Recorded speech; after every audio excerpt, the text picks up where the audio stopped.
Hey guys, അപ്പോൾ ഇന്നാണ് ഞങ്ങളുടെ സ്കൂളിൽ ഇൻസ്പെക്ഷൻ. അപ്പോൾ രാവിലെ നേരത്തേക്ക് എഴുന്നേറ്റ് ബസ് സ്റ്റോപ്പിലേക്ക് നേരത്തെ തുള്ളി ചാടിപ്പോയി. പക്ഷേ ബസ് ഉണ്ടായിരുന്നില്ല. പ്രത്യേകിച്ച് ഞങ്ങളുടെ അടുത്ത് ബസ്സും കാര്യങ്ങളൊന്നും ഉണ്ടാവില്ല. അപ്പോൾ നല്ല ബുദ്ധിമുട്ടായിരുന്നു. എങ്ങനെയൊക്കെയോ പിടിച്ച് പോയി, ബസ്സും കിട്ടിയില്ല. ലാസ്റ്റ് കുറച്ച് ലേറ്റായിട്ടാണ് എത്തിയിട്ടുണ്ടായിരുന്നത്. അസംബ്ലി തുടങ്ങുന്നതിന് മുമ്പ് എത്താൻ പറ്റി, അത് തന്നെ വലിയ കാര്യം. പിന്നെ വീട്ടിൽ വന്നിട്ട് ഞാൻ ടേബിൾ ക്ലീൻ ആയിക്കൊണ്ടിരിക്കുകയാണ്. എത്ര വൃത്തിയാക്കിയാലും ഈ ടേബിൾ എങ്ങനെയെങ്കിലുമൊക്കെ വൃത്തികേടായി മാറും. എന്തുകൊണ്ടാണെന്ന് എനിക്കറിയാൻ പാടില്ല. പിന്നെ ഞാനുള്ള എല്ലാ പേപ്പറും കാര്യങ്ങളൊക്കെ എടുത്ത് മാറ്റി എല്ലാ സാധനങ്ങളും അവിടെ ഇടുന്നത്. ആ ടേബിളിൽ ഓർത്ത എല്ലാവിധ ഐറ്റംസും കാണും. എന്ത് കാണാണ്ട് പോയാലും അവിടെ പോയി തൊപ്പിയാൽ മതി, കിട്ടും. അപ്പം ഞാൻ ആ ഏരിയ ഫുള്ള് അങ്ങോട്ട് ക്ലീൻ ആയിക്കൊണ്ടിരിക്കുകയാണ്.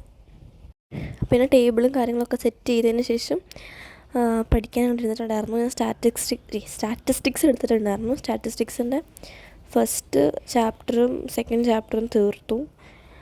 ഞാൻ നോട്ട് കാര്യങ്ങളൊക്കെ ഉണ്ടാക്കിയിട്ടുണ്ടായിരുന്നു, പക്ഷേ റിവൈസ് ചെയ്തിട്ടുണ്ടായിരുന്നില്ല. അപ്പോൾ ജസ്റ്റ് ഒന്ന് അത് പഠിച്ച 2 ചാപ്റ്റർ തീർന്നു. ചെറിയ ചാപ്റ്റേഴ്സായിരുന്നു. 3rd ചാപ്റ്റർ എനിക്ക് ഒട്ടും ഇഷ്ടമല്ല, ഭയങ്കര ലെങ്ത്താണ്. 4th ചാപ്റ്റർ എനിക്ക് പിന്നെ അറിയാം. 3rd ചാപ്റ്റർ ഞാൻ ഒരു താല്പര്യവും ഇല്ല, ഭയങ്കര ലെങ്തിയാണത്, ഭയങ്കര ഫുള്ളി തിയറിയാണ്, അത് വേറെ ഒന്നുമില്ല. 4th ചാപ്റ്റർ പിന്നെ ചെറുതാണ്. 5th ചാപ്റ്ററിലാണെങ്കിൽ നമുക്ക് വരയ്ക്കാനും കാര്യങ്ങളൊക്കെ ഉണ്ട്. അപ്പോൾ തിയറി മാത്രമല്ലാത്തതുകൊണ്ട് തന്നെ പിന്നെയും ചെയ്യാം. അപ്പോൾ ഈ 3rd ചാപ്റ്ററാണ് എനിക്ക് ഏറ്റവും പ്രശ്നം. ഞാൻ മിക്കവാറും 3rd ചാപ്റ്റർ ഇട്ടിട്ട് ബാക്കി 2 ചാപ്റ്ററും പഠിക്കും. 3rd ചാപ്റ്റർ മിക്കവാറും ലാസ്റ്റിലേക്ക് വയ്ക്കാനാണ് ചാൻസ് കൂടുതൽ. എനിക്ക് സ്റ്റാറ്റിസ്റ്റിക്സ് ഒന്ന് കഴിഞ്ഞിട്ട് വേണം മൈക്രോ എക്കണോമിക്സിൻ്റെ ആ ടെക്സ്റ്റ് ഒന്ന് തൊടാനായിട്ട്. മൈക്രോ എക്കണോമിക്സ് സ്കൂളിൽ ഇങ്ങനെ ഇപ്പോൾ പഠിപ്പിച്ചുകൊണ്ടിരിക്കുന്ന മൈക്രോ എക്കണോമിക്സിൻ്റെ ചാപ്റ്റർ 1 ആണ്. ഞങ്ങളുടെ എക്സാമിനും ആ ഒരു ചാപ്റ്റർ ഉണ്ട്. അപ്പോൾ അതാണ് ഞാൻ തൊട്ടുപോലും നോക്കിയിട്ടില്ല. എനിക്ക് ഒരു പിടുത്തമില്ല അതിനെ പറ്റിയിട്ട്. സാറ് പഠിപ്പിക്കുന്നുണ്ട്, അത് കുറച്ചൊക്കെ മനസ്സിലാവുന്നുണ്ട്. പക്ഷേ എന്നാലും നമ്മൾ സ്വന്തമായിട്ട് പഠിച്ചാലേ നമുക്ക് മനസ്സിലാവുള്ളൂ. അപ്പോൾ അതിന് മാത്രം നടക്കുന്നില്ല. ഈ സ്റ്റാറ്റിസ്റ്റിക്സിൽ നിന്ന് നിൽക്കുന്നതുകൊണ്ട് തന്നെ സ്റ്റാറ്റിസ്റ്റിക്സിൽ നിന്ന് 5 ചാപ്റ്ററും മൈക്രോ എക്കണോമിക്സിൽ നിന്ന് 1 ചാപ്റ്ററാണുള്ളത്. Total 6 chapter.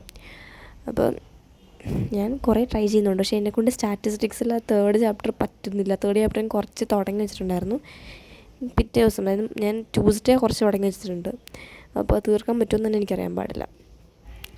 പിന്നെ ഞാൻ ടൈം ടേബിൾ എഴുതി ആ സമയത്ത് പഠിച്ചുകൊണ്ടിരുന്നതിൻ്റെ ഇടയിൽ ടൈം ടേബിൾ എഴുതാനായിട്ട് ഞാൻ പോയി.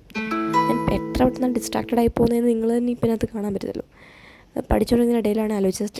പിന്നെ നന്നായി ചെയ്തു റൊട്ടീൻ നിങ്ങളെ ഞാൻ അതൊക്കെ എടുത്ത് വെച്ചു. എന്നാലും പിന്നെ ബാക്കി ക്ലിപ്പ് എൻ്റെ കയ്യിൽ പോയി കിടക്കുന്നത്. എപ്പോഴും നടക്കാറില്ല, പക്ഷേ മിക്കപ്പോഴും ഞാൻ ട്രൈ ചെയ്യാറുണ്ട്. രാത്രി പല്ല് തേച്ച് കിടക്കുന്നത് അത്യാവശ്യം നല്ല പരിപാടിയാണല്ലോ. പിന്നെ അതൊക്കെ കഴിഞ്ഞതിന് ശേഷം ഫേസ് വാഷ് ഞാൻ ഡെയിലി ചെയ്യാറുണ്ട്. ഡെയിലി നൈറ്റും പിന്നെ സ്കൂളിൽ വന്നതിന് ശേഷം മോർണിംഗ് ഒക്കെ ഫേസ് വാഷ് ഡെയിലി ഉള്ള ഒരു ഐറ്റമാണ്. രാത്രി കിടക്കുന്നതിന് മുമ്പ് എന്തായാലും ചെയ്തിരിക്കും. പിന്നെ അതിന് ശേഷം അത്രേ ഉള്ളൂ. പിന്നെ ലിപ് ബാം ഇടും. അത്രയുമാണ് രാത്രി എൻ്റെ പരിപാടി. പിന്നെ ഞാൻ 2 ചാപ്റ്ററാണ് പിന്നെ നോക്കിയിട്ടുണ്ടായിരുന്നു, സ്റ്റാറ്റിസ്റ്റിക്സിൻ്റെ 2 ചാപ്റ്റർ. ഇനി എനിക്ക് പിന്നെ ട്യൂസ്ഡേ അവധിയാണ്. നിങ്ങൾ അറിഞ്ഞു കാണുമല്ലോ ന്യൂസും കാര്യങ്ങളൊക്കെ. അപ്പോൾ ട്യൂസ്ഡേ മാക്സിമം പോർഷൻ കവർ ചെയ്യാൻ നമുക്ക് നോക്കാം. അപ്പോൾ ഏതായാലും ഇന്ന് ഇത്ര ഉള്ള video. Thanks for watching. Bye bye.